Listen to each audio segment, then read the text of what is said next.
Një nga lojat më të bukura dhe me më shumë gola që ka shënuar Gostivari këtë sezon. Ishte ndeshja e sotme e fundit e zhvilluar për këtë sezon vjeshtor para publikut vendas, duke shënuar fitore të thellë me rezultat 6-3 kundër ekipit nga Predoku të Kërçovës. Ky rezultat pos fitores kanë gjitur Gostivarin tani nga pozita e 4 në vendin e 2 të tabelës. Trajneri i Gostivarit Mensur Jakupi deklaron se ekipi që ai drejton do punojë edhe në vazhdim për të mbajtur këtë pozicion në tabelë.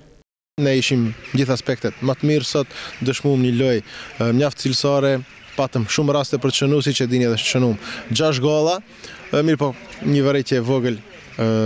ndaj lojtarëve të cilët 10 minutat e fundit pak ra koncentrimi dhe pranuam edhe 2 golla dhe në fund rezultati mbaroi 6-3. Mirë po, mbi gjithash fitoria është më me rëndësi, angazhimi nuk mungoi, i uroj ekipit ton për këtë fitore e cila për momentin e kanë gjitë në vendin e 2 të tabelë, mirë po, ende është herët,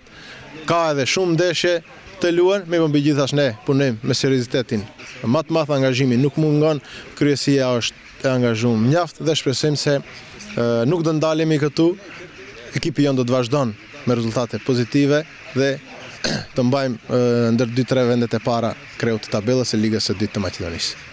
Ndryshe nga 2 ndeshjet e fundit në kampionat, Gostivari pësoi humbje në shtëpi nga Kozhufi dhe barazim si mysafir me Makedonia Gjorçepetrovin. Ekipi Gostivarit i udhëhequr nga trajneri Mensur Jakupi dhe futbollistët shpresojnë që ekipi duhet mbajë këtë tempo deri në fund të kampionatit dhe të jenë ndër kryesuesit e tabelës, gjë e cila do ju mundsonte në sezonin e ardhshëm për të luajtur në ligën e parë futbollistike në Maqedoni.